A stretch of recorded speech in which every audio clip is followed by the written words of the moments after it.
I mean, pets in general, but a dog. Like I'm a dog guy. Same. You know, I like cats, though. not that I hate cats. Something about a dog, man. They just like connect with you. Yeah. Like I love cats, but I do agree that like a dog becomes the centerpiece of the family in a way that a cat can't, That's or doesn't exactly- usually. Like a cat doesn't exactly really what want it that is. kind of attention. But there are times when Nikki and Henry and I are all kind of bonding over the dog, fact that yeah. Sully is just being so sweet, and we all, it's like he's being increasingly, you know how dogs get cuter, Yeah. the more appreciation they get, they act cuter. All three of us will be huddled around going, oh, look at him, like petting him at the same time, and you can tell that that's when he's just like, this is the harmonic convergence, if they all have their hands on me at once. And I mean, again, with cats, a cat would hate every second of that, you know? Yeah. So I do think there's something about a dog, it can like soak up and reflect all the love and happiness and excitement in the family, and it kind of becomes a mascot. Like before we had a family, like it really felt like Ellie kind of was like Right. a symbol of it prior to us having a child. But like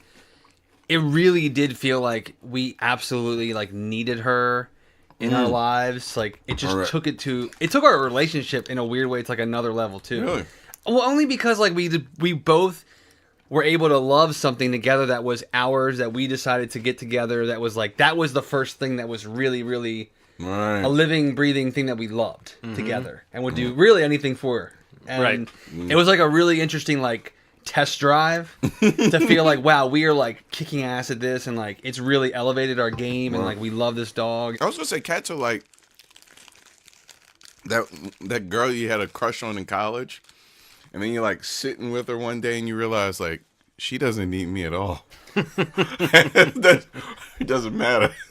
I could leave, I could stay, and it wouldn't even make a difference. I almost feel like cats are sort of like introverted pets and dogs are extroverted pets, because cats definitely get weirded out the way an introvert does if there's too much activity. Yes. Whereas a dog is really getting a charge out of that. So yeah, with a cat you can have much more of a private moment. And then sometimes that's when the energy of a dog can become kind of a negative thing, is if you're having like a quiet moment and the Yeah. cat's cuddling on your lap and you're like, how That's nice, true. and the cat's settling in, and it's like, finally we're alone together, and then the dog sees that and gets jealous and comes bounding over, and it's like he's not saying hey fuck off to the cat, but the dog, by virtue of the dog coming over and standing there and wagging his tail, being the cat's like, I can't handle this energy. So you're basically saying fuck off to me right now, dog. I've always just been a pet person. I just think you get something out of that, having something around that you're caring for, having something around that is there for you, as needy as that might be if on an emotional level. It's nice to come home and somebody's excited to see you. Somebody needs you. I just remember the first when we had Ellie. There was like, I think it was the second summer. We got her in like August or July or something, and the following summer I had like really major surgery in my nose to fix my sinuses. When I came back from getting that surgery, like Ellie was like the smallest nanny dog you could ever imagine. Really? Like she was like, I genuinely felt like she was like feeling pain for me. You know, like she was like cuddling up with me when I was in bed, or if I was trying to walk to the kitchen to get something because I was kind of drugged up. She would like literally she was like magnetic to my leg, like just making sure I didn't like fall. Right. I felt that genuinely. I know that maybe not the case, but I think that really was the case. Like she was like upset when I was upset. Like I got sick a couple times, and Aaron said like she got sick. It was so weird. Wow. Like I felt like in sync with that dog at that time, and from then, anytime like I'm upset or sad or sick, she's like right on top of me, just like looking at me in the face, like, you know, like are you okay? I'm like, oh god, you're so cute. Yeah, that bonding happens. And if you're like a sucker for animals, you can almost have that almost any time you're near any animal. You Sure. can feel it. But when it's you put in the quality time and the quantity time, there's that moment where you just you catch each other's eyes, and it's like, It's crazy, but yeah, man, she's amazing. There's a connection. I love my dog so much. yeah. We've been planning it, man. Debbie, and I think you would have a great experience with whatever you choose. I'm looking forward to it. Are we going to have to start a spin-off called Pet Schmetz? I mean, should. obviously it's where we're going. We should just should. go with this. I actually wouldn't mind that. Maybe one of these will take off. Yeah. Well, we just got a new logo, new artwork for this podcast. People like it, man. So what I'm saying is we have to make at least a few more episodes because do. we just got new We do. artwork. But we are back. Who are we? Movie schmovie. Oh, Ron. Movie. Oh, Steve. Movie schmovie. Oh, John. Oh, okay. Some combination of that. Yep. Is this episode 214? It is, yeah. Episode 214? 214. So nothing's really happened since we last met. Right. There hasn't been any entertainment news. Nothing's going on in the world. Or all of it. Or all of it, right. Or every piece of news. Or Yes. everything happened. It's crazy, man. It's like a goddamn meteor hit. It's so much stuff. It's so many things going on currently that it feels a little like we should talk about it. Fox, the network, I'm so used to saying Fox News with kind of a scowl, but Fox Television canceled a bunch of great shows and extended the life of that Tim Allen show, did they or did they not? They brought that back from the dead, Last Man Standing, which to me felt like a real move. And I don't know what you guys thought of that, and what you think about the notion of like network television. Does it mean anything when a network like Fox cancels shows like this if there's the possibility of these things finding other homes? Shows having life on other networks is a really nice thing. I don't know how frequently it's going to happen, specifically for some of the shows that got canceled on Fox that are great shows. I don't know what. Sometimes when things like this happen, it feels like there's a out of touch old man scowling at this, clenching his fist and kind of shaking at the idea of Fox even going outside of its kind of image that it's maintained for the last 10 years or so. Right. So I don't know. That's how I feel about that part of it. Is it really that unusual for a show to get canceled after 4 or 5 seasons if it's not a big hit that critics like and that audiences are passionate about, but the audience is small? Or does it kind of seem like Fox is trying to back away from this identity? Because I just finished, like, literally a couple days before they canceled those shows, we were sitting in our den talking about how Fox has all these great comedies, Bob's Burgers, Brooklyn Nine-Nine, Right. and Last Man on Earth. And it was funny that within a couple days after that, the news was that 2 of those shows were canceled. Now, Fox doesn't have to be the one to put them on. Brooklyn Nine-Nine got saved by NBC. I haven't heard any similar stories about Last Man on Earth being up for being saved or anything. So I don't know. I what saw that like Hulu was looking at Last Man on Earth as a That'd be possible cool. savior. I've heard Netflix doesn't really do that anymore. I don't know if that's true, but I've heard that they're not really in the business of picking up wounded shows anymore. Well, except for I just read an article today that Netflix was looking at picking up.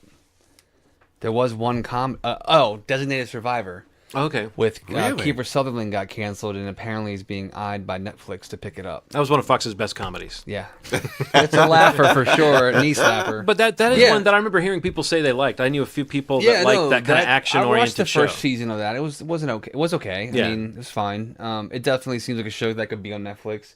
The interesting thing about all of them, I think, or the most interesting one is Brooklyn Nine-Nine, only because so bird's eye view. I agree with Ronald. Like, I think it's cool that these shows can live on and on another platform, whatever. Because in some ways, those platforms are inheriting all the time and money that another studio spent building that passionate fan base you're talking about. So maybe they can benefit from that. The Brooklyn Nine-Nine thing is really interesting though, because like reading about it, you realize that like it was one of Fox's more expensive shows.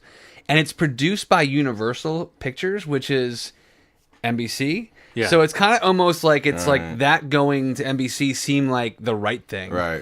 Or maybe what it should have been before, but I think they passed initially when it was pitched. But it's a really interesting thing to see shows in this day and age, like John said, like with maybe that are loved by critics and small beloved audiences, like they like worship a show, whatever it might be. But they can speak up so quickly, you know, on Twitter, on social media, on the internet, in today's world, and make an impact, you know. And studios and you know production houses can see immediately, like there's got to be a gauge reaction to that, like oh wow, like look at this crazy backlash, and not just fans writing about it on Twitter, but like lots of media outlets writing about like why it was such a big mistake to cancel Brooklyn Nine-Nine. You know, a lot of love for that show from news outlets also, which is really cool.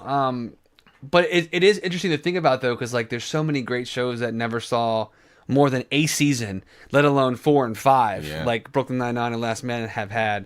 But it's like, how would those shows like this that didn't actually build something quite like they have in these 2 shows in terms of a fan base, but that were great shows that got canceled prematurely, and that never got a chance to find a Netflix or a Hulu or Amazon or whatever it might be. So these shows are benefiting from that now greatly. It's not going to be. I think if it becomes the norm, that's a problem. I think it's going to be the exception to the rule is really what's important for these shows. Because I mean, if a show is getting canceled for the right reasons, or because it's not great, or it's not getting good ratings, or really there's not much of a huge fan base or a passionate fan base for it, let another show come and have a shot. Right. But bringing back a Tim Allen show for Brooklyn Nine-Nine or any of those three comedies, which I enjoy all three of them, and two of them are like two of my favorites, Brooklyn Nine-Nine and Last Man. But like, it doesn't seem logical to do that if you're just kind of bringing in a show that you already canceled before. Yeah. Because I feel like there's some programming happening with that. I feel like there's some Yeah.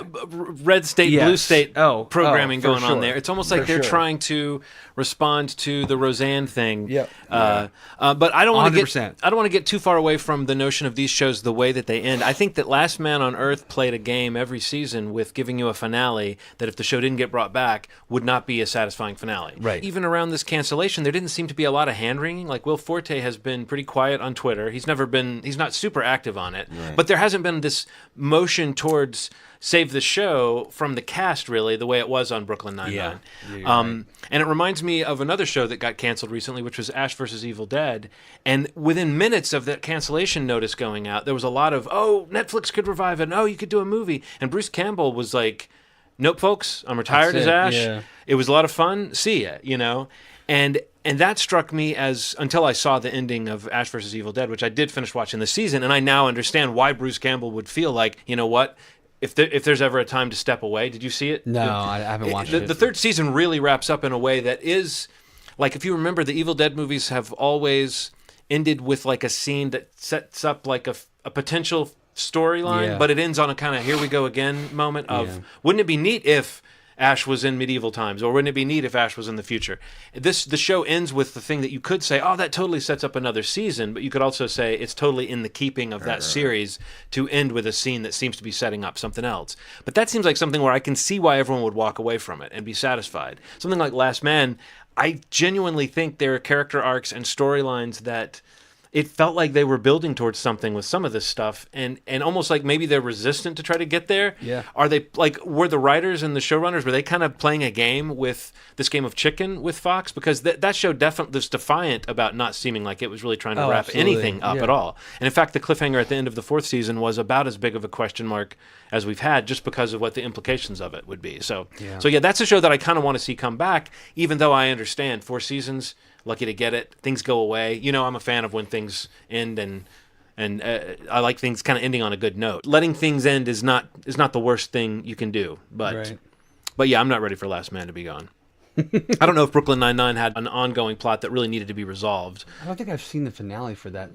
It's such an easy watch. Like it's become like that. Yeah. That like very reliable show. Like Parks it's and Rec or The Office. Yeah, exactly. It's that show, and it's there's no.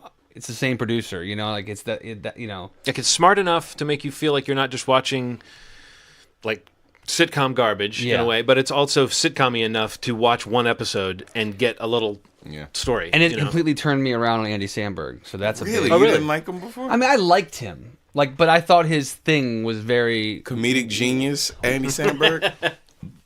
Now I might discuss that with you, but I'm saying prior to that show, I kind of thought his whole thing was a little short for me, like the longevity of it. But I don't know. I love him on the show. I think he's great. I loved that interrogation episode. I saw that one with Sterling K. Brown. Oh man, that episode's amazing. Yeah. Sterling K. Brown, man. Yeah, Andy Samberg, Andre Brower, and Sterling K. Brown in like it's like the entire episode. It's like the two cops are doing sort of a tag team interrogation, and they're constantly reassessing what their best option is. And Andy Samberg is really trying to impress his boss. And yeah, it's good. It's A good episode. It's good. But what I was going to say is I do think that show kind of crystallizes something about Andy Samberg's shtick, if you will, that is makes it into as fully rounded of a character as it can be while still being a ridiculous doofus character. Yeah. Like I like how that show, when I first started watching it, I thought he was going to be the kind of the more of the lead of it. But it's almost like the joke of that character is that he would ever be the hero of anything, But on a regular show, if you squint, he's the guy who seems like he would be the hero. Sure. But he's totally not. I think that's funny. So and also Terry Crews, you can never get too much Terry Crews. The cast of that show is great. Yeah. And it's one of the most diverse casts on TV, represented representation everywhere. Yeah. Like, so that's why it's also an important show. I mean, Yes. and it's just a fun show. The other one that I was reading a lot about recently was The Expanse. I never watched that, Yeah. but that's on Sci-Fi, and apparently, like, there's a That got canceled? pretty massive online petition, like, Oh, that's wow. directing, or that's really targeting Amazon to try to pick this show up. But I've never seen it. I've heard about it like every season it's been on, which has only been a couple, right? Yeah. I just know And- the font and the post. I always remember the, like, seeing the... Yeah, I heard the second season is like Promotional really good, really good. But I've been meaning to check it out because it seems like something I'd be into. It's just one of those ones that fell. There's through too the much. cracks, I and feel then like we you say just this find it. every Oh, time totally. TV comes up, Totally. but like there's too much. And when I do finally settle on a show I'm going to watch, I sort of feel like it's the way you feel if you're reading a book. You're saying, okay, I know there's a lot of stuff I can do with my time, but I'm committing to this thing right now, and I'm going to pretend it's the only thing. Because you do have to sort of settle down, like especially with the binge option with so many things. You can kind of wait and then just. That's how I do find it. that we're actually consuming more. Like Aaron and I, when we try to watch stuff, it's because we've been wanting to watch it, and we just like, okay, this week we're gonna do this. Like I finally watched Ozark, and we watched it in like 4 days. It's like that's it. We watched what's it called, Wild Wild Country, 2 days. We watched that new series on Netflix, The Evil Genius, was Duplass, very good. 2 nights. Like it's like that's how she and I are watching. I watch some of the shows by myself the way, when I can. Yeah. But like the ones that we really wanted to watch, like the binge mode is like the default for us now. Just Have you because watched AP Bio? yeah, I like that show a lot. Did that get canceled? I hope not. No. I think it's on the bubble. No, right? I think it got. Oh, did it get picked up? I know I it's. think- I know I think it's I- cool. I saw something with second season in the headline. Like why it deserves a second season? maybe. I read that article. no. If that's what you're thinking about. That is probably what I It's saw. so good. I like uh, American No, Housewives. I want success for him, but I'm always afraid. I'm afraid that means he's definitely gone from It's Always Sunny because they ended the last season of It's Always Sunny with his character leaving with Dennis. to be with like his son. Like he finally decided.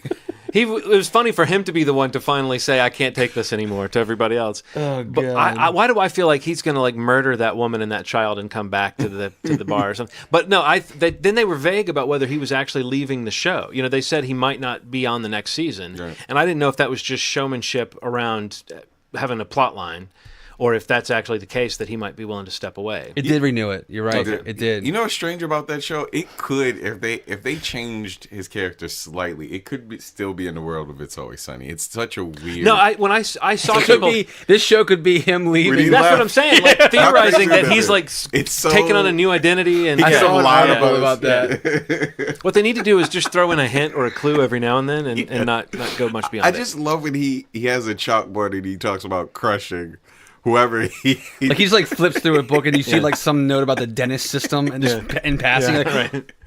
They should definitely do some something eagle like eye viewers in a screen That cap. would be hilarious. That show is actually very funny. The kids in the show are great in the Kids are so class, funny, and man. the teacher in the teacher faculty room. All those scenes are the three, the women teacher, it was history, Yes. sex ed, and the art teacher or whatever. Those three they're hilarious. I really gotta want catch the up on it. nerdy. I really want the nerdy girl and the Oh, I want them to work what's out. his name? The dude that sits in the back. I Yeah, want them to work so bad. who got stuck in the class? Who's not in AP Bio? Yes. I want them Yeah. to work so She's hilarious. She is Have you incredible. watched the whole season? Yeah. Okay, this episode where she brings in the pig Yes. from her dad's butcher shop. So what's up, boss? Just the way she talks to him is great. Now that's good. I'm happy now that you just corrected me. I'm glad that it's Yeah, coming that's back cool. to That's good season to 2. hear. That's a good show. Yeah, man, we'll see. Well, speaking of hilarious shows with the season 2, check this segue out. Atlanta Oh, man. with Donald Glover like having this moment. So yeah, let's talk a little bit about Atlanta. Let's talk about Donald Glover. Let's talk about Childish Gambino. Let's talk about Lando. What's going on? Well, I'll preface it with this. I think that proof of whatever Donald Glover has kind of started about like right when Atlanta came out.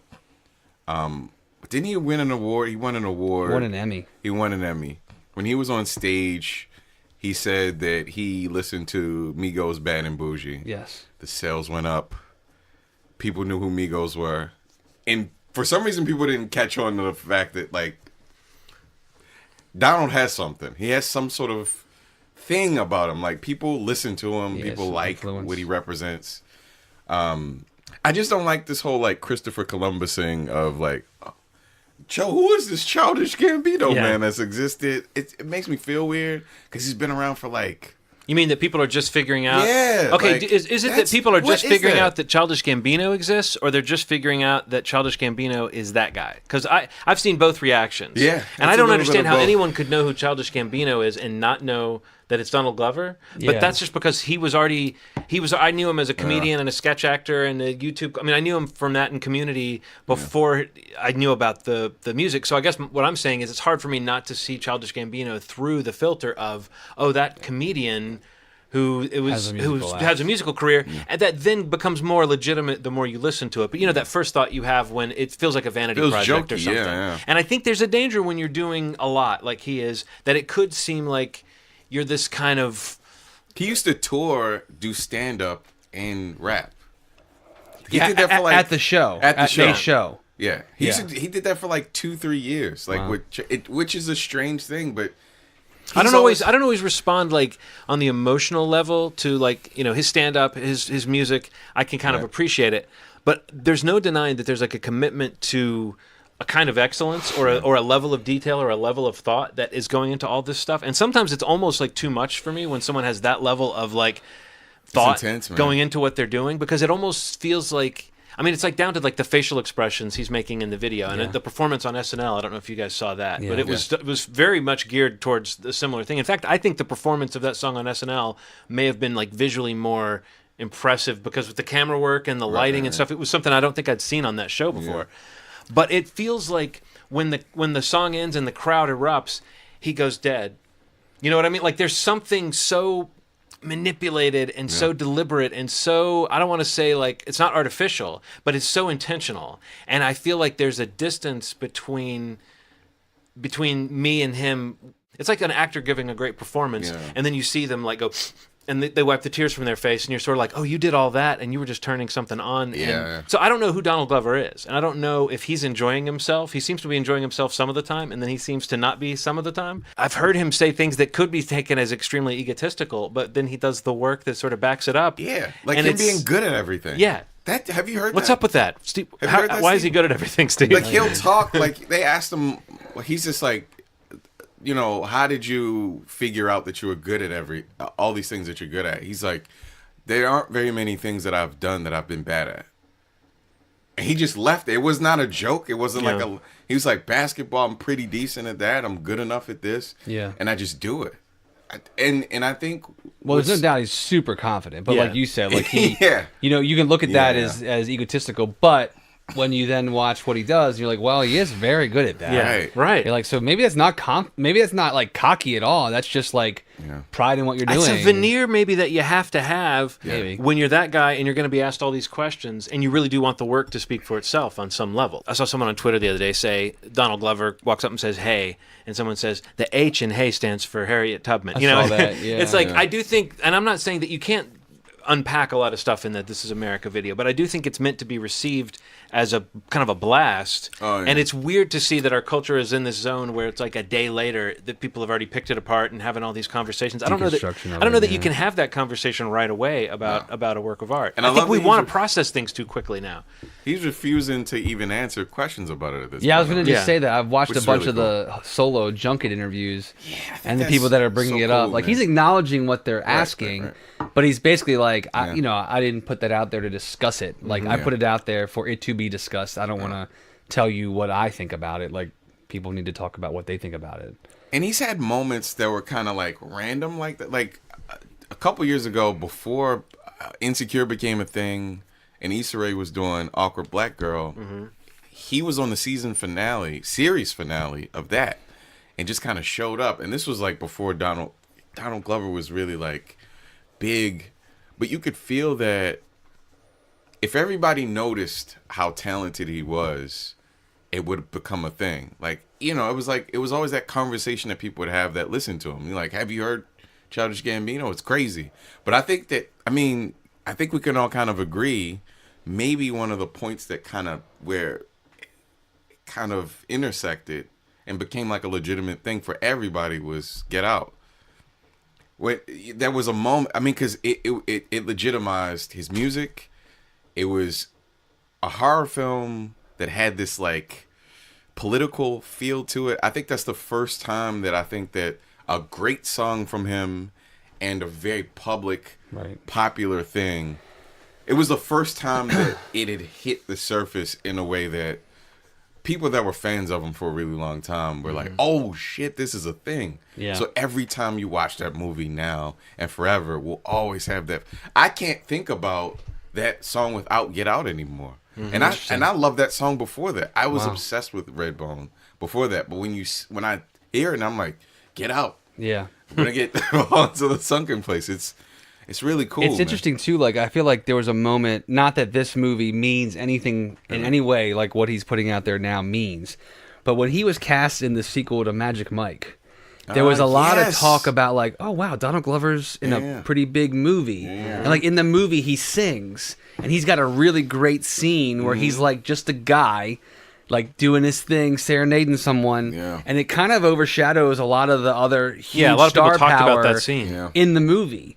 And it was not anywhere near the moments that we're talking about. And The Martian, too. Yeah, just like a very familiar face who is very well respected and very popular, getting into some pretty big movies and like getting into the bigger audiences, like getting into theaters, like wide release films. Spider-Man? I didn't even think about Spider-Man. Right. It's just weird things like that. He's popping up everywhere. And now it's like he's really done this very, very specific thing, you know, or him or his team or whatever that work behind the scenes is like where these like he's covered a lot of bases like in different forms of art, TV, movies, music, stand-up comedy, that like it's come to a moment like now where he is like the person right now, like in all those mediums.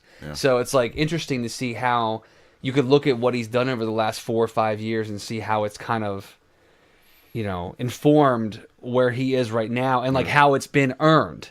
You know, like he's able to say what he wants to say or make what he wants to make or be in movies like Solo and Lion King next year and still do a show like Atlanta and drop the biggest music video of the year. You know, it's crazy that that's one person. Yeah. You know, and that he's not like fucking any aspect of this up right now. Right. There were several events that affected everything that happened. The thing that happened with Trump and Iran and all that stuff happened. Kanye West kind of going off the rails, and he's a hero to a lot of people, right? Yeah. He's saying all these things. Slavery was a choice, and people are furious. And then out of the woodwork, somebody's just saying the opposite thing. Mm-hmm. Sometimes it doesn't even take a political statement. Sometimes it takes Trump being who Trump is, Kanye being who Kanye is. And I don't think this is like a permanent state for Kanye. Let me just say that too. I think there's a bigger issue that I think that people aren't addressing. This man has some mental issues, and the things that we're getting angry at are an offshoot of that. Mm-hmm. So it's like if you have a dog or a cat with a bleeding leg and cat's bleeding all over the place, and you're like, man, you know what's crazy? All that noise that cat keeps making.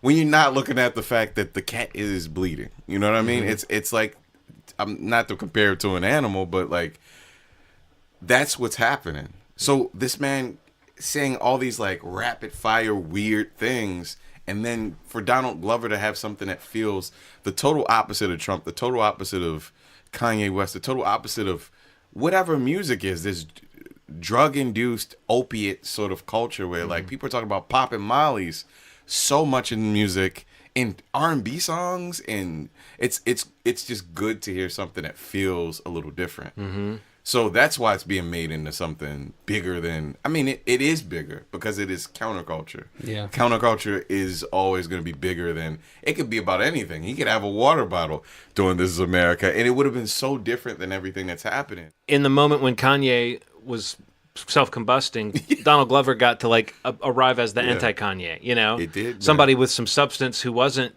saying a bunch of shit every time they turned around that made people want to burn their records, you know, that made fans want to step back. So no, that is kind of interesting to because I'm loath to connect those two figures in our culture, but I think you might be right that like the week that he was on SNL in particular was the week when everybody was talking about what Kanye was saying. And so it really was like every now and then that the stars do align in that way. Because it started the whole conversation about slavery and of all, Like, how many conversations can we have about that? And he had the shittiest. And then he showed up on TMZ. Yeah, I thought the interview that he had prior to that was perfect. I'm like, this is a good. Just be quiet. Be quiet. And then he's like, you know what? I mean, people. The issue with all of this stuff, and it's kind of a blanket thing too, is our culture has trained us to talk in tweets. So you have these unrealistic, like underdeveloped sort of ideas that people say. Yeah. Like it's everybody talks like that now. Everybody speaks like that just because it's like headline culture now. So it's good. It's good that it's happening, and I want the momentum to continue. It seems like it's going to. I don't think once this freight train to Donald Glover started, I don't think we could stop it. Well, I think it's interesting. Like today, Kathleen Kennedy said that, over at Lucasfilm said that a Lando film is probably the next standalone film that they would make. Jesus. So they're trying to it's not just that he's in this movie in a role that everyone's kind of dying to see him in. It's that this role meant a lot to him. I don't know if you've heard him speak about how important he said it was his first toy. And you kind of don't want a guy like this to be tied up in franchises forever. But if there's a character that he seems like he's kind of meant to play. Weird. It's like past. I don't know, man. This prequel thing is so nuts. It is nuts. Let's see if this movie carves out a space to be its own thing. That's what I'm really curious about. I don't want it to just be how Han got his vest. I want it to be an actual story. So we'll see. But well, guys, I guess that kind of wraps up our first portion of the show. This is where a professional podcaster would say something like, we're going to take a little break and we'll be back to talk about Avengers Infinity War as the music swells up under these words that I'm saying right now. Does it excite you, Ronald? I'm super excited.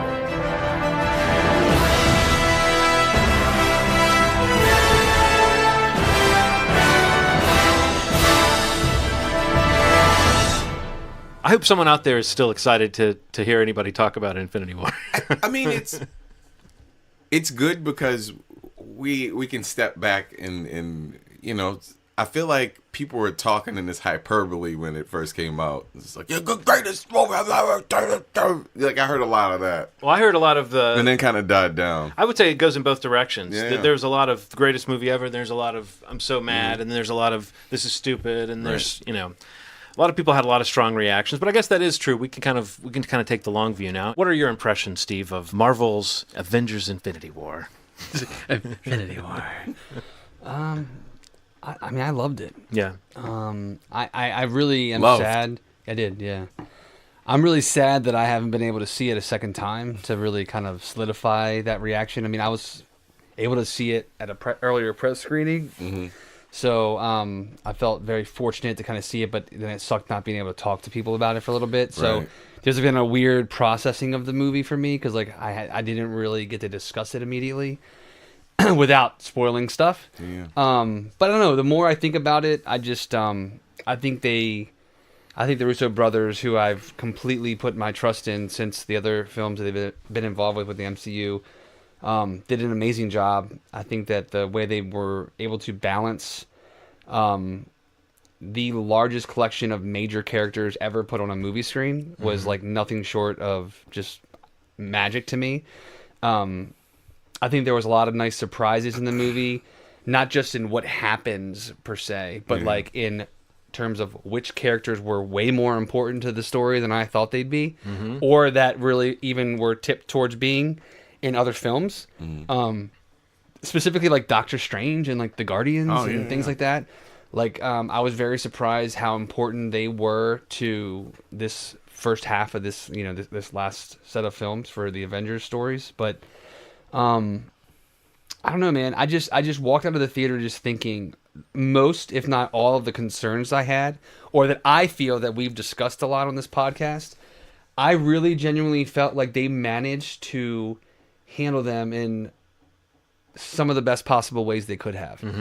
I mean, we talked not too long ago, maybe when Thor came out or Black Panther, about like how are they going to get us to the Thanos point, like in this movie when he really wasn't like too involved in a lot of the other MCU films. outside of like a little tease here and there. But I was very impressed with how well Thanos was introduced in the film, and by the end of the movie, how much that character managed to do in a 2.5 hour movie. Because it really is his movie. It really is his story. This first part is his story. And that kind of surprised me, actually. Well, they kept saying that, but you didn't, like, the Russo brothers and Kevin Feige, like, you would hear them say that, but you always wonder, they say a lot of things in the run-up to these movies that is partially true, but also partially hype. Yeah. So you didn't really know how much they were actually willing to make this into a movie about Thanos, and especially in a franchise where the villains have often been kind of underdeveloped. Right. So yeah, I think you actually said that you've kind of just trusted that it would come, in the Yeah, movie. like, And I was about questioning that's it a how little I bit felt. more than that, but I still felt the same way. That was the big find And I when you mean- saw this movie was, is Thanos going to come off as a character at all? Right, and then from the first set of scenes, it's like, you literally are jumping into a scene that was a post-credit scene from Thor Ragnarok, and in the moment, right there, you get this character, and like in the first 5 minutes, I'm like absolutely interested in this character. Yeah. Which is, it's crazy that worked. And a big part of what makes it work is other things happening in that scene. The newfound love for the Thor character makes that scene work. Yeah. Thor and Loki's relationship makes that scene work. The Hulk's presence makes that scene. And Thanos really benefits from all that other stuff working to help his big first scene in the MCU be very good. Yeah. If not great. I mean, and from that point, for me, I was all in on wanting to know more about what his plan was, why he wanted to do this. And, and again, I say it every time we talk about these comic movies, but to me, this is a really important point. I do not know these stories. I have not read these comics. I do not go out and read the articles I see pop up all day. What's the deal with Thanos? What's his backstory? Who's what is it called? Like the Black Order, or what his like little crew of people? Yeah. Something like that. Like, who is that? Who are they? We're off book at this point. That's fine. These movies are off book. That's fine. They pull a little of inspiration, maybe a title, maybe a couple of characters that work together, and then the rest is all the movie. So I would just say that you're not missing anything by not knowing the comics, I don't think, at this point. The only thing you might miss is the dubious pleasure of the little tease of like who might be coming Another next, character, or like an insignia, or like a mention of something. But I don't think you're missing much. I think these movies trade on you having been devoted to watching this franchise, and I think that's what Infinity War does so well. Right. Is be like, people keep saying it's like a television show, and there's some truth to that. That it's a continuing thing. You want to see the next one. You know the next one's coming. One ends, and you're already thinking about the next one. Right. And this felt like a season finale, kind of. Yeah. But it's also just more like comic books. Comics do this. Comics have the big team-up episode or team-up issue, and they're not always the best story. Sometimes it's really just seeing the characters interact. It's more about that than it is about believing, like, oh, that threat that was the worst threat ever? Well, this threat is that threat plus one. It's like it's always a little bit worse than last time. Yeah. The movies kind of have that trajectory, but they haven't done this yet. The comics have done it a countless number of times, but the movies haven't done it yet, where you say, here's the biggest threat. We're going to sell you on how big this threat is. We're going to show you that the heroes don't have what it takes. I mean, you can't do that without like the work of all these other movies laying the groundwork.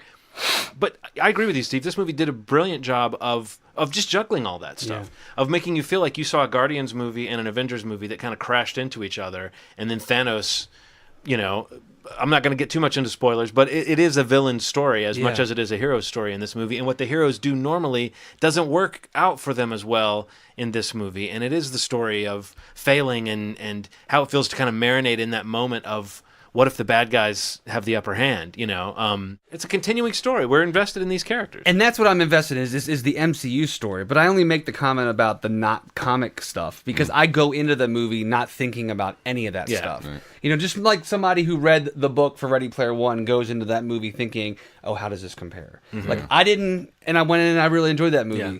But I can respect the concerns or the criticisms, much like I can for this, if you want to pick apart how this is different than whatever story it may have, used from the comics. But I have none of that. Yeah, it's not very interesting. All I've bought into and really care about is what I've seen of these characters and these stories through these 19 films. Mm-hmm. And for the most part, I'm all in on these stories. Like I either very much like or love most of these movies in the MCU, and especially this last like Thor, Spider-Man, Black Panther, Avengers: Infinity War, Civil War. You know, like that's a pretty fucking good run. Yeah. You know, so I've been very into it, very pumped for it, and I just think that like they just such amazing work of reminding you of the importance of all of these characters that are showing up on the screen, because like, you know, in a Civil War film it's a Captain America movie, so there's a lot of Captain America and there's a lot of Iron Man, and you know a Guardians movie, it's all Guardian, you know what I'm saying, like you have the standalone films, but when you all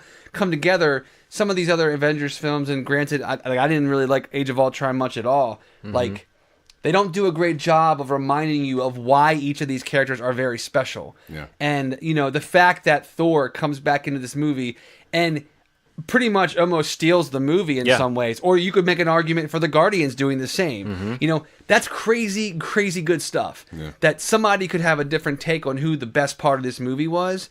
Because when there's not a unanimous decision about that, it's, to me, that sounds like a huge success. Yeah. Because you've played everybody like a fiddle almost. The fact that you're playing to somebody who likes the comedic stuff, so they're going to fucking love the Thor or the Guardians stuff. Or they're going to love the Iron Man stuff because, like, oh my God, is Tony, like, going to die? Or whatever it might be. Right. It's just, they really did a good job of, like, reminding and even, like, it happening in Wakanda. You know, talking about people that love the Black Panther film, and it's great. And seeing those characters again. These are huge things happening that remind you of why you care so much about the characters. And the way the film handles the ending, which we'll talk about in a bit, I'm sure.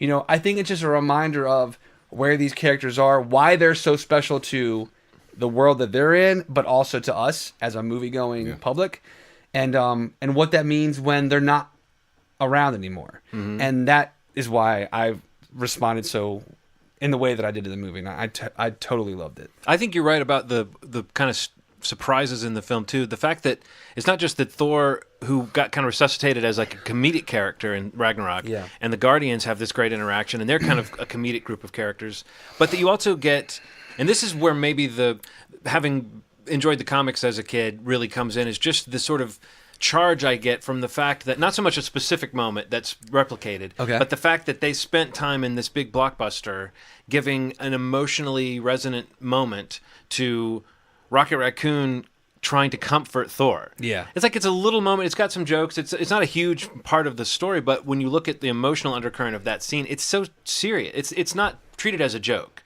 Yeah. It's, you know what I mean? Like, what Thor's going through is very real, and Rocket is genuinely trying to sort of help in some strange way. And you look at both of them, and you look at what we know about them from the previous movies, and you go, okay, that's growth for both of these characters, and it's conveyed, as you said, in a moment that's got humor, it's got pathos, it calls back to the last movie, it sets up a couple of things that get said, actually set up part of the story that's very important that you need to understand.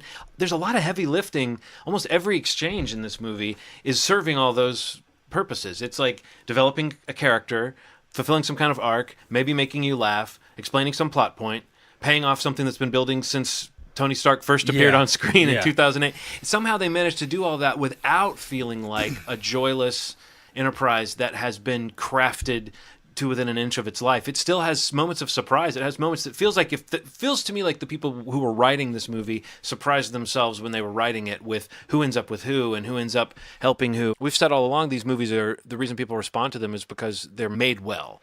Yeah. This is sort of the culmination of all that goodwill you have from all those other movies, and I don't think they bungled it, you know, and it could have so easily been overstuffed or seemed boring. And I have heard some people have those complaints. I was bored for like 10, 15 minutes of it, like legitimately bored.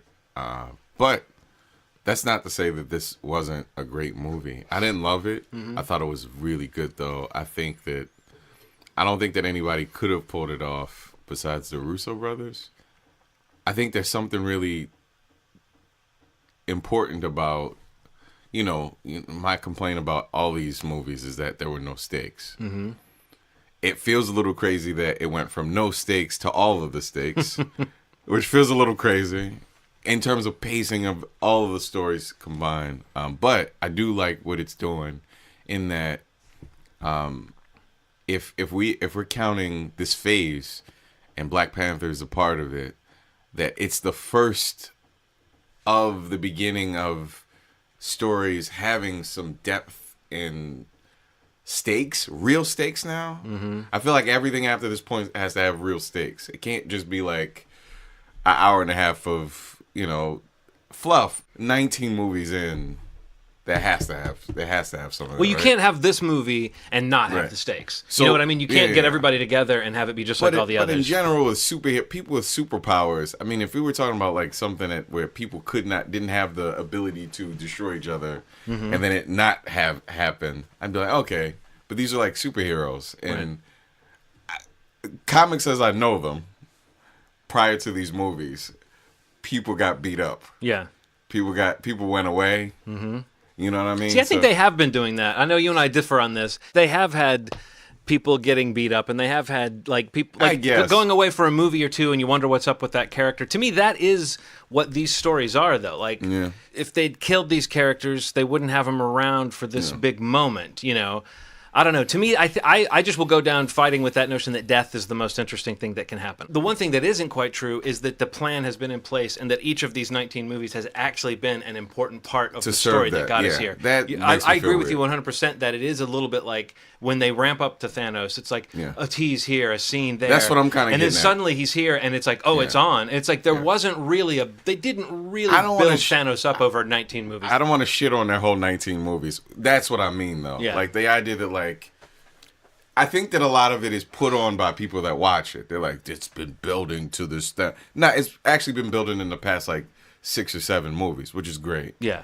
And I think that this feels...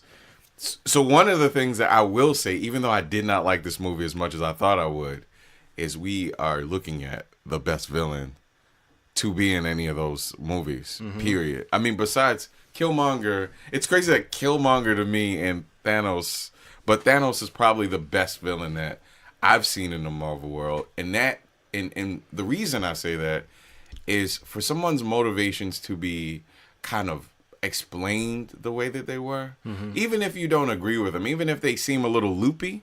You shouldn't We've agree never with we've never literally watched a movie prior to this. I'd say besides Black Panther, where a guy legitimately explained, like, this is bothering me, this is a thing, and I want to get rid of these people because they're. I mean, you know that's incredible. We had never literally seen that. I mean, Guardians 2. I'll give Guardians 2. Guardians 2 had that. No, the Ego was a good villain. Yeah, Ego was a great villain. But in terms of just somebody mapping out their plan and you being like, all right, I don't agree with this. I don't know what this is. He was fucking amazing, man. I have to say that. I thought him, the villain, I didn't love the story. I thought he was incredible. Every scene he had, he stole. And I thought that I was afraid of, because he was such a stoic character and everything that I've read, I thought that he'd just be kind of spouting things. He emoted in scenes before any of the stuff happened with, like, his daughter and all that stuff. He had this thing about him, man, like, that felt like, oh fuck, like, it felt scary, it felt daunting, and every villain I had. Almost every villain I've seen in the Marvel universe didn't feel like that. I felt that sense of dread with Killmonger. Like, I felt like, oh man, like, oh, he's here. It's making me uncomfortable. He's going to kill this dude. I never felt that before.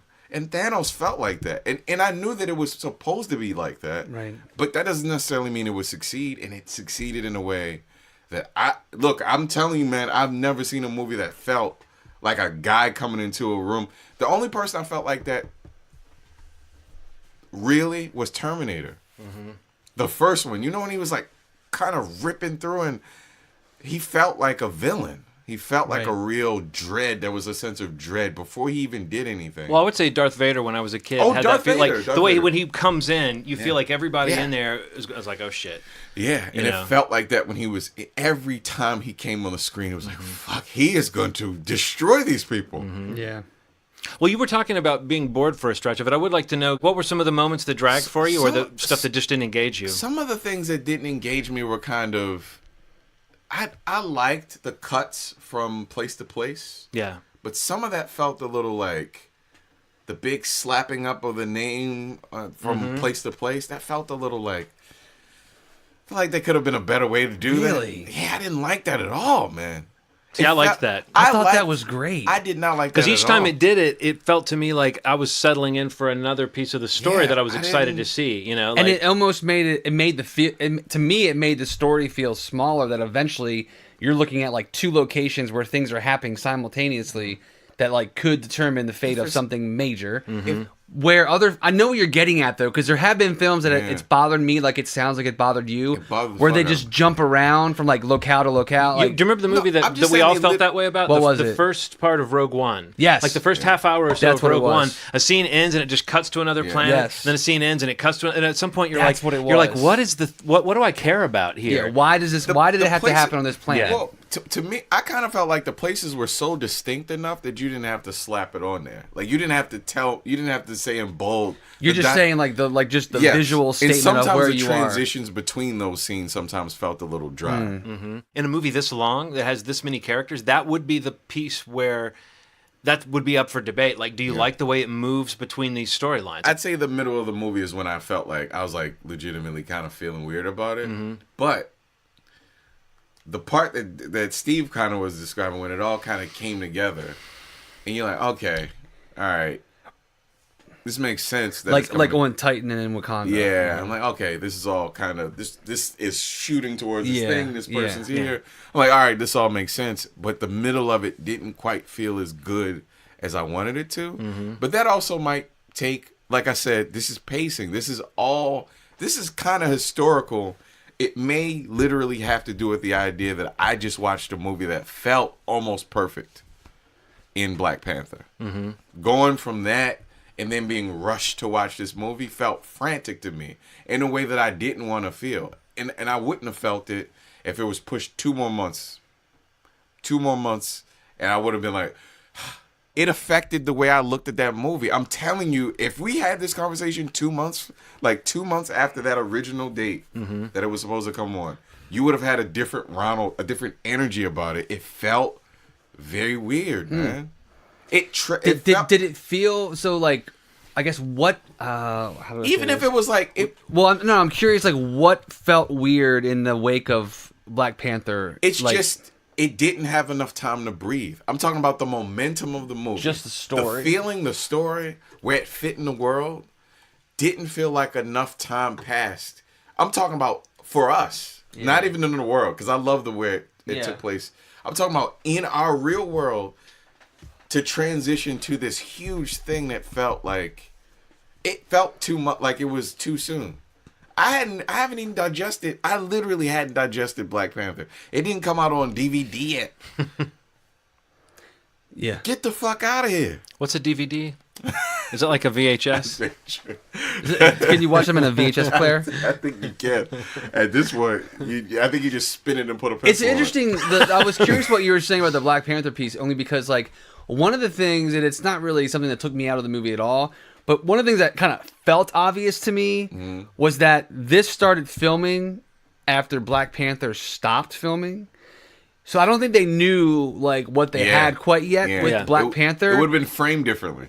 It's just something. I just feel like there may have been some tweaks about like how present he was in the film. I think they probably did a good job of being clever enough to say, well, let's make this reference to what happened in Black Panther, how Wakanda is now open to the world. Right. Let's throw this character in that we know people like. Sure. But they didn't know yet. Like they knew what was going to happen in the movie. They didn't know what was going to happen in the world that received the movie. Exactly. And I felt like I wondered watching it if someone had gone into like the editing bay and said, any footage you have of M'Baku or Okoye, like put it in the movie, you know? Put it all in there. Because we want this. Yeah. I mean, again, it's not a Black Panther movie, so it didn't have as much time to go into that world. And as far as featuring Wakanda and making it seem like an important place and these characters seem cool, that part was all there. They've gotten now this world where they can just have a character go to another character's world and knock on the door, and that merging feels right. It feels appropriate.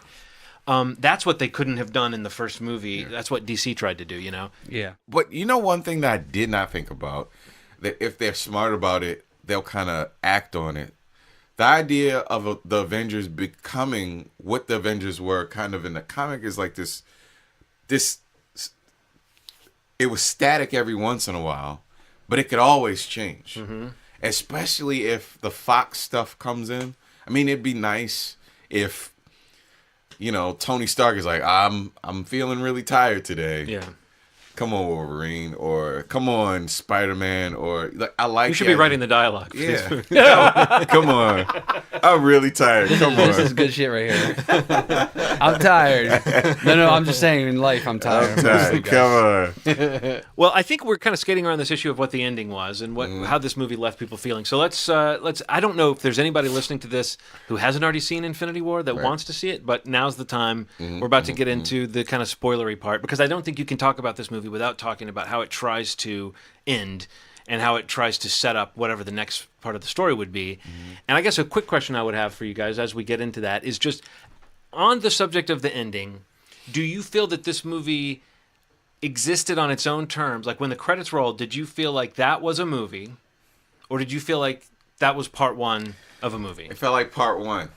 But if it were to end there, look, here's Pretty ballsy if that's where it was going to end. And we ballsy. know that's not where it's Yeah. going to end. So it's almost like we're at an advantage. Marvel's at a disadvantage. They can't pretend this is the end.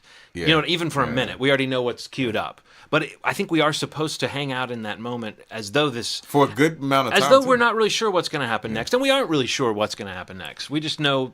We might imagine the broad outline of what could happen next. Yeah, and the cultural impact is pretty big. So we talk about the sunken place, and I think in the Avengers world, there's something that's become equally as great: the finger snap and the fade. Yeah, and there's something about it. It is literally leaking into everything. Oh from no! sports Everything. Even the shows we talked about earlier are getting canceled. Yeah. You see all Yes. the memes of characters, Yeah, man. turning to dust. I feel like that's what this type of movie does. When it hits, if it's firing on all pistons and it comes out, it is going to have something that's going to spill over into just the public consciousness, and people kind of need to It's a good comment sign. on it and It's a good remark sign. about it. What do you think, Steve? Do you think the ending felt like an ending, or do you think it felt like a to be continued?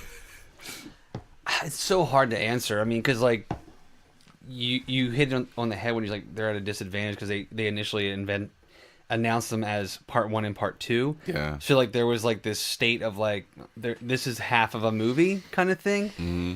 But then when they try to like fix that by saying, oh no, this is its own movie and the next Avengers movie will be out next year. I mean, honestly, like when I look at this movie as, like I said earlier, like this is a villain story. This is Thanos' film. I actually watched this movie as like I can say I could take that as his own movie. Yeah. He gets the moment at the end.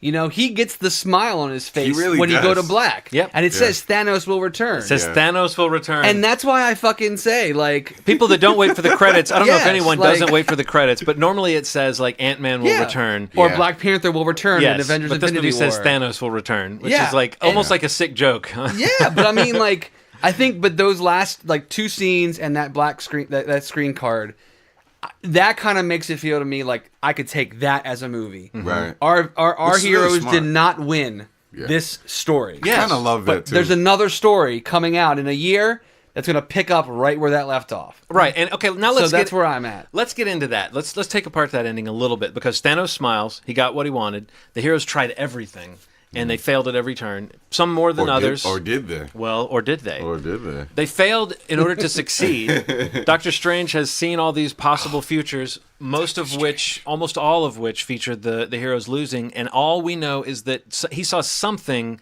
that had to happen. Like either one either the scenario. only way that they could come out victorious is for Thanos to win and for something to happen because of that, or I also wondered if it was as specific as Tony Stark needed to be alive Right. for Oh, the sure. one outcome that he saw Sure. that worked. But either way, he makes a call at the end of the movie that saves Tony.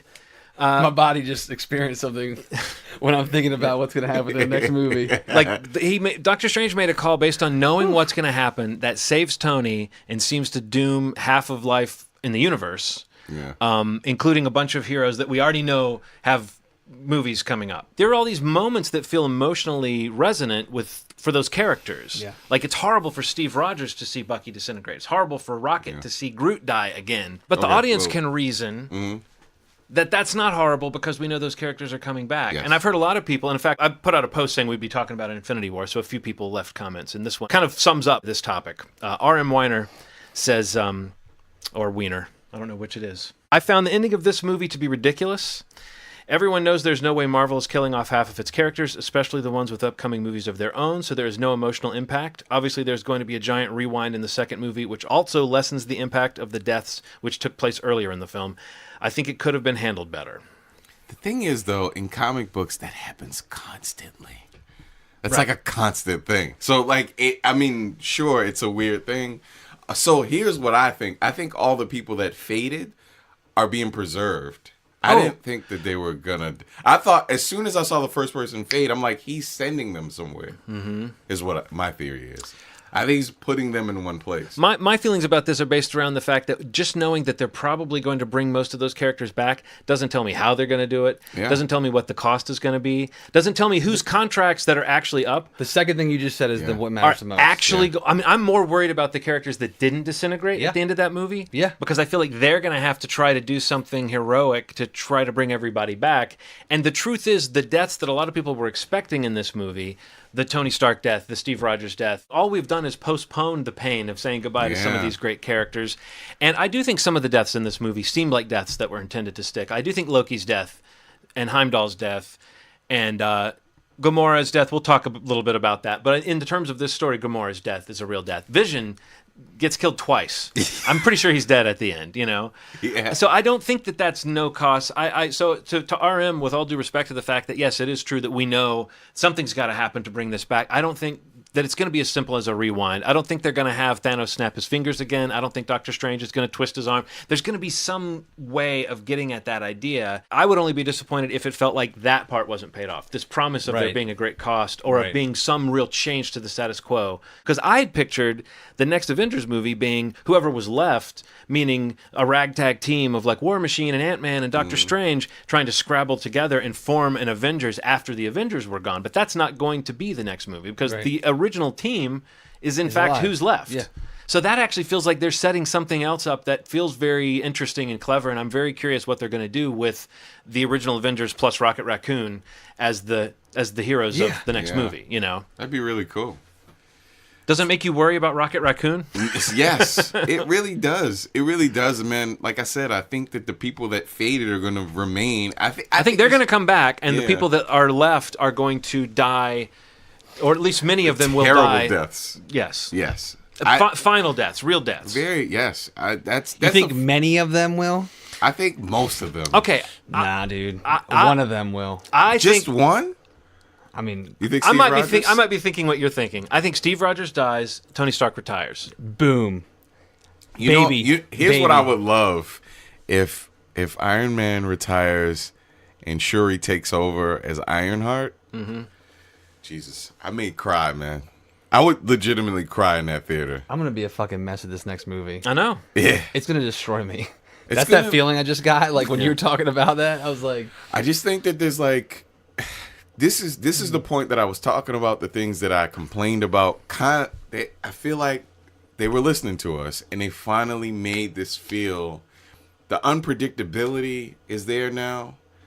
You know, the chance for new alliances coming. This is all things that they just can't backtrack on it. Yeah. Right. Even if Right. a listener who thinks it's a cop out or a cheat or whatever, like that's a valid opinion. But like, if they come back and like, we're back to square one of no consequences, no stakes. Right. But I have absolutely 0% that belief that they would do that. No, right.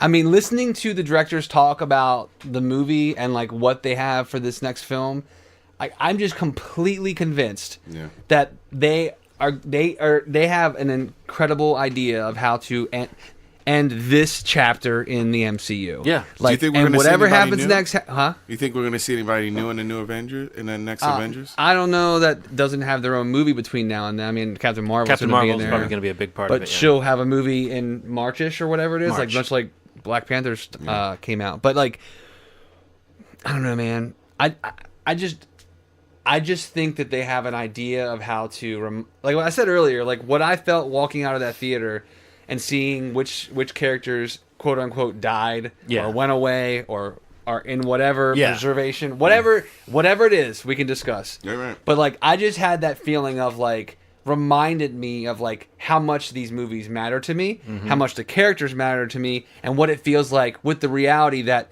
they may not exist forever. Yeah. Whether that's for this movie and they come back the next one, or they could be gone. Yeah. You know, or like John said, like if there are consequences for the ones that survived, the feeling that I have for the ones that are gone, and I'm pretty confident they're coming back, still are real feelings. Right. For me. So the idea of somebody possibly really dying in the next one, Yeah. possibly my favorite Avenger, like it's made me appreciate how much more that feeling is. Oh yeah. That's kind of been my whole experience with the movie, and it's like it's been amplified the more I think about it, which is why I really want to see it again, just to like kind of go through that feeling again. But I had a more emotional reaction to the end the second time because That's what I'm because I had curious. intellectually gone through all this stuff, Yeah. and I was just looking at the moment between the like who's watching who disintegrate. Yes. What does it mean to them? What does it mean to Tony Stark that he now has felt his his sort of de facto son, that he felt responsible for, disintegrate in his arms. Like that's a big development for Tony Stark. Absolutely. Steve Rogers is shattered at the end of this movie. He just says, "Oh God," and he can't say anything else, and like he's sitting there next to Vision, who's all like white and drained of life. I'm just saying, yes, maybe for audiences who know these characters are coming back in another movie, some of those stakes are lessened. But if you do care about the characters and enjoy the ride the characters have been on, which I think, Steve, you're saying you were similar to me, even though it's just a year and we know there's something else coming, it is a year where we're going to be wondering, like, what is the answer to this problem? I mean, I'm with you 100%, Ronald, in wanting some of these stakes to stick. Yeah. I'm yeah, just they saying, have to. Well, we all agree on that. I do want to throw back to something though, Ronald. Speaking of deaths, we had this bet going. I don't know if you remember, we made a bet about who was going to die in Infinity War. Oh man. And you'd said if more than one, There was ice cream involved, If more right? than one name character died, you owe me ice cream. If only one main character dies, then I owe you ice cream. Did I say that nobody was gonna die? You made it sound like maybe one person would die.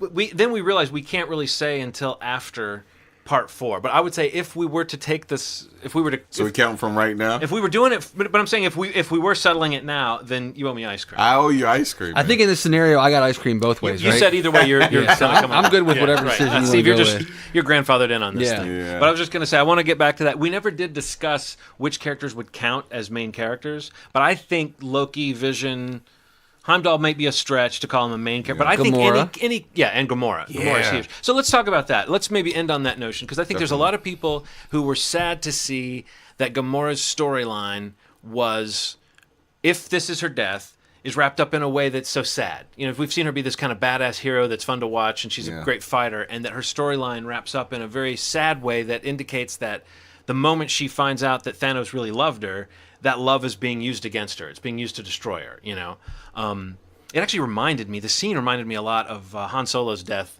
in The Force Awakens, because there's this sense of dread to it.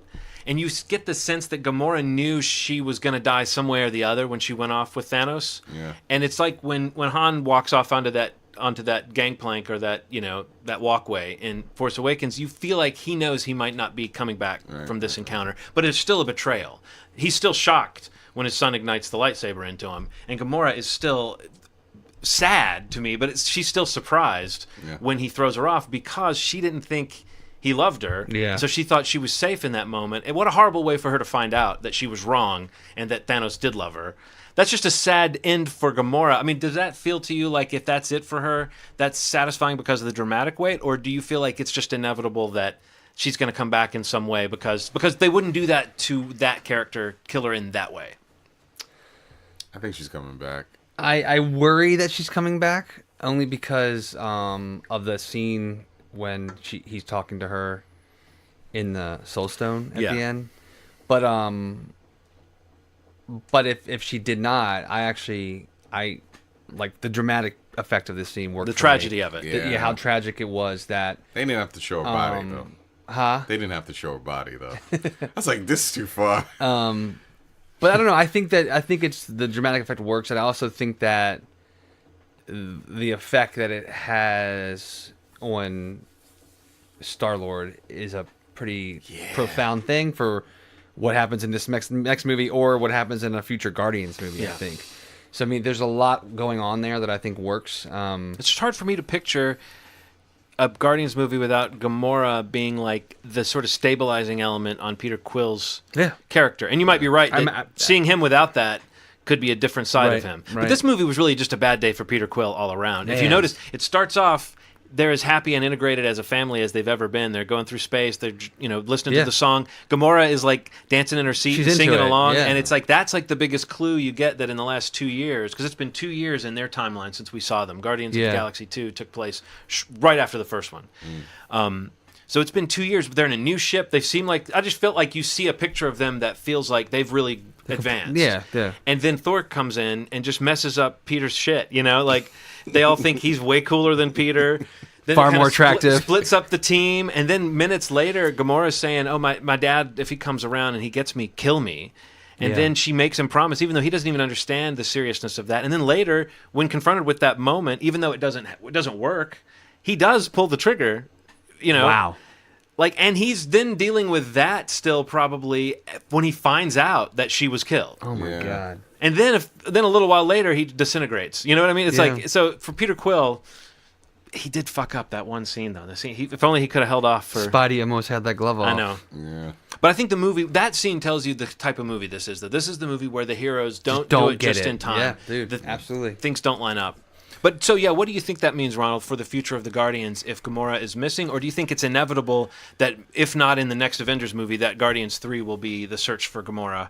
Yeah, I think that she's gonna come back. There'll be some sort of Doctor Strange spell that'll.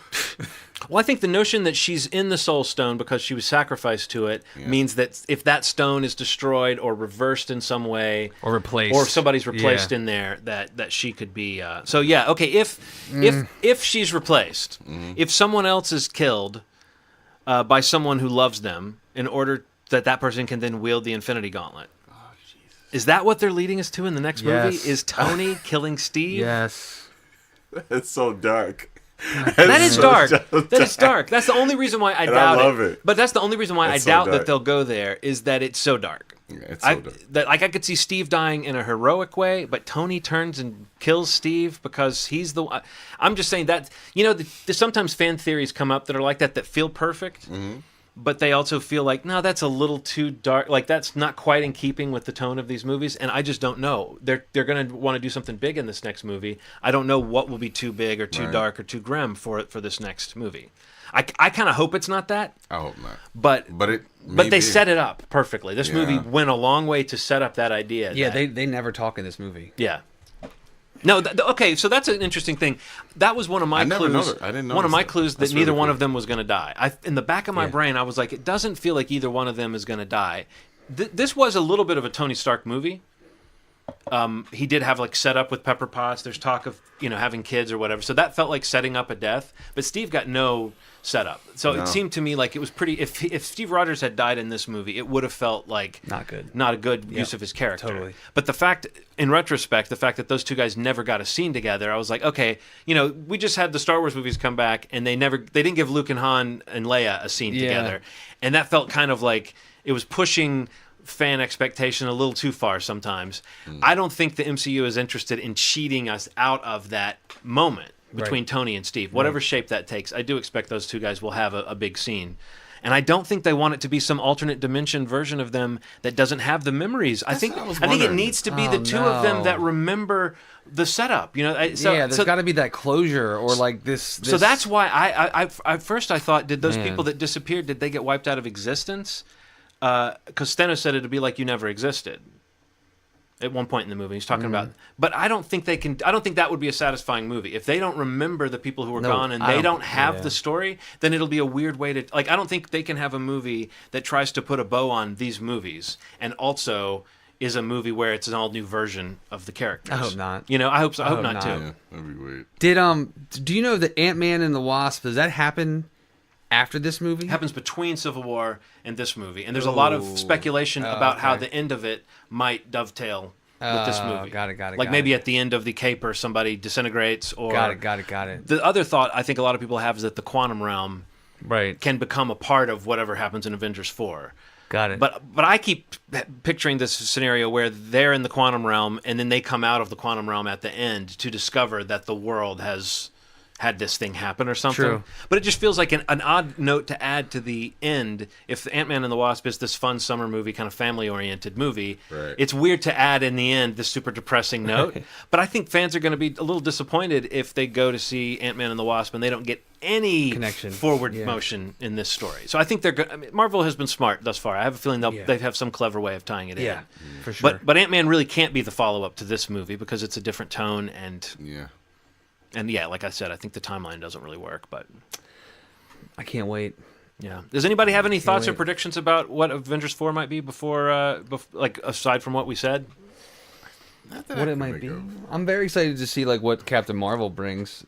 Just Me the too. idea of that little stinger at the end of it, and how that would explain where she's been for like these films so far. I like the stingers that set up a future movie. I Yeah. don't so much like the stingers that feel like they're just fan service to make a reference to something that's going to make some comic book guys in the audience happy. But when it feels like it's a to be continued kind of, I like that. I like that tease at the end of this. Yeah. That felt like it actually had some weight. Yeah. I don't know. I'm very anxious to see what they call it. Yeah, Yeah. Yeah. I don't know. everybody's dead. The one that I feel like is the most, I don't know, I just feel like it sounds good. It was I don't know if somebody mentioned it or I saw online, it was Avengers Endgame. Oh. Yeah. It's a pretty solid title. Okay. I don't know. That's wishful thinking. Well, they've I'm indicated just that the very title might be excited for something it, of a man. spoiler. Have you heard that? Right, yeah, that's kind of what and Strange mentions this is the end game Yeah. when he gives the stone up, or we're in the end game. He Yeah. says, "Yeah, man, I am super excited for it. I'm kind of like nervous about it for everything that we've just discussed prior.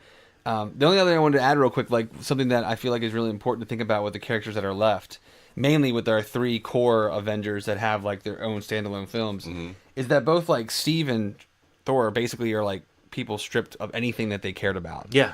And then Tony, the most important thing to him in that moment, the last thing he talked about to Pepper was these dreams he's been having about a kid. And like you mentioned, like the fact that Spider-Man, Peter disintegrates in front of him, like the person who he's a father figure to, Yeah. is pretty important to, I mean, that's obvious setup for something. So, I mean, I feel the fact that these 3 core Avengers are experiencing Right. arguably like the greatest loss of Loki, of Bucky, of Peter Parker in that, like right then, that's pretty important, I think. It is. So, I'm very curious to see how that plays out. Yeah, I have a feeling they're going to make something good out of it. Something that, as you've said, Steve, that's going to hit us in the feels. Yeah. Yeah. But Most people have already gone ahead to see this one. So I'll just say go ahead and see it again, Yeah. maybe. right. I mean, I guess yeah. We're behind the curve, but I mean, go see it again. Help it beat Avatar Yeah. Yeah. for worldwide. It won't, but I mean, I'm optimistic. No, it is an interesting moment to be in because it was, as you said, Ronald, like right after Black Panther, this movie comes out and it does kind of redefine things a little bit.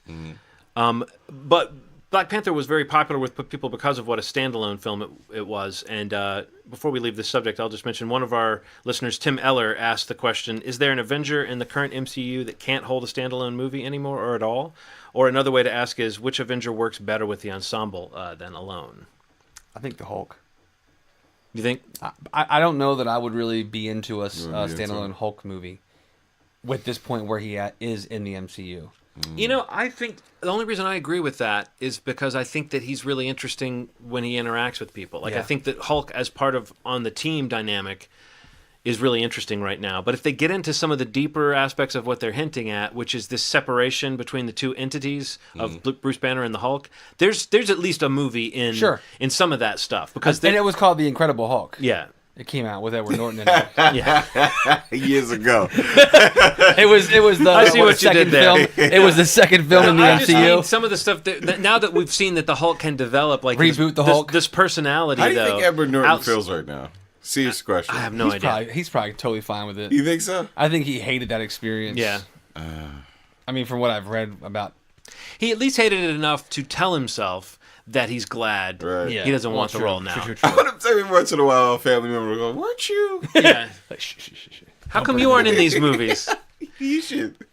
No, or it's like the nephew. It's like, man, Mark Ruffalo is a great Hulk. Yeah. Right. Right. He's so much right, better fucker. than you. Because you were just very. It's just so weird. I don't know. That's the first one that comes to mind, Yeah. only because they had the standalone, the character battling this alter I can see ego. that. And at this point, he's Yeah. so great with the other characters involved. Like him being, he was great in Thor Ragnarok. Yeah. He was. And that is how it works so well. Yeah. And you know, seeing what he does in the Avengers films, or if he pops up like you were saying in a Guardians film or a Doctor Strange, whatever it might be. I just don't know that at this point, even though people have been saying they want it, you know, much like a Black Widow standalone, which I don't know how I feel about that either. Yeah, doesn't it feel like that's they're- kind of like a too late kind of Yeah. thing? Isn't her? so. Doesn't the Black Widow? Anytime you see that conversation, doesn't it remind you of like there's another director on the Gambit film that Channing Tatum is trying to get going? Yes. It's like, Yeah. something Is about it this really gonna feels wrong. happen? Yeah. Like I think somebody thinks that ScarJo is a bigger draw than she is, or that Yeah. people care more about this character than we do, or maybe like you said, just the time has passed for it. right. But I'm not that interested in. I was going to say Black Widow. Yeah. But I don't think she's necessarily that great a part of the ensemble either. I don't know. I mean, I don't think she's a negative aspect of the movies, but she seems to me like she's in that same category with like War Machine and Falcon, yeah. where it's like they're cool characters and it's cool to have them around, but they have yet to have a storyline that is really theirs. Yeah. Totally agree. I agree. I Yeah. agree with that. Did you have any other ones? Just those two? It's definitely those. Yeah. Definitely those two. Well, No, that's it, man. that's it for Infinity War. And that's it for our episode. Hope you guys don't mind having to wait a little extra time for a new episode. Some things came up, but we're back at it. And here we are with our new artwork and our new attitude. And it's a whole new season. We just got a new Mission Impossible trailer. We're all excited about the summer Very. coming up. Can't wait for that. I'm loving all this It casting announcements. Yes. As we record this episode, they announced who they cast as Stan. Andy Bean. I'm not familiar with this actor, but he looks. Andy Bean. He looks. I wish you guys could see this right now. Those listening, both Ronald and John both went to either their hip for their phone or right to the laptop to Google I've that never name. even heard of. Oh, I recognize him. I don't know what I know him from, but they're just killing it with this casting of all these adult kids, the adult version of the kids from It for Part 2. That is like my most anticipated movie of like, I don't know, that Oh! that and Avengers This 4. is a guy Like, from Power. is that where I've seen him from? What's he Yes. look like in Power? Does he have a different? He's the that's- creepy cop. That's got to be where I know him from. Yeah. He was also like looked familiar. He's somebody. He's also in that new Supernatural HBO show. He's the lover of the gay son in it. Yeah, Supernatural. Oh, Here and Now. Here and Now. Yeah, What yeah. do you think about that show, man? I haven't watched it. I saw a commercial. I for want it. you to watch that. I want the two of you to watch that. We need to discuss at least a pilot episode. That's the Tim Robbins one. Didn't that get canceled? It got The canceled. Tim already? Robbins show, right? Yeah. With Holly Hunter. I didn't know. I haven't watched it. It got canceled already. If we're talking about the same show, That makes perfect. perfect sense. I don't want to shit on Little it. side eye. Sorry. I don't want to shit on it. But yeah, man, Mission Impossible looks awesome. I'm loving this It casting that's keep trickling out. I think they're starting to shoot. Principal photography starts in like 2 months, I think. Wow, that's great. And so I can't wait to see who they cast as Ben. He's like really the only one I think left, right? Right. Or no, Mike. They That's haven't true. cast Mike either, so Mike and Ben and Henry, I'm sure they're gonna announce that. I can't wait for that movie. I'm Damn it, super dude. excited for that. You're right. It did get canceled. Yeah, James McAvoy, Bill Hader, James Ransome, Yeah. Jessica Chastain. Yeah, That's a unbelievable. jam-packed- Killing it. This that's Andy a Bean dude. jam-packed- This Andy Bean. They're is gonna hot. announce Chris Pratt Yeah. as Ben here shortly, and people are gonna brains are gonna blow up. But yeah, man, good stuff. And next time we'll probably talk a little bit about. Well, I don't know, maybe depending on what we're doing, but Deadpool will have come out, Solo will come out. Yes. Do some catch up on those, maybe. I actually saw one of your picks for the summer, and we'll have to talk about that sometime soon. I saw Revenge. So did I. Yeah. Yeah, we got to talk about it. We definitely have to talk about that movie. Well, as always, we're on movieshmovie.com, facebook.com/movieschmovie. We're on the Twitters, I believe. And any place you can really find a podcast, we should be there as well. So Spotify. Spotify, Spotify. So Apple big. Podcasts, whatever you your choice is. We should be there. And if we're not, please let us know so that Ronald can figure out how to get us there. But yeah, if you have any other suggestions for upcoming episodes, if you have a different take on anything that we talked about in this episode, feel free to comment on the Facebook post that we put out where we stream this audio. We'd love to get a conversation going on that post of what your take is on any of the TV shows we talked about, cancellations or Avengers Infinity War. Let's talk it up a little bit. It'd be nice to chat with some more people about this. I kind of zoned out. Did you say Avengers Infinity War got canceled? It did. It did. I'm sorry. Wow. Yeah, dude. Damn it. But Netflix picked it up. Oh, awesome. Cool. Looking forward to that. But yeah, that's been episode 214 of Movie Schmovie. And as always, you've made our day. Thanks. Bye.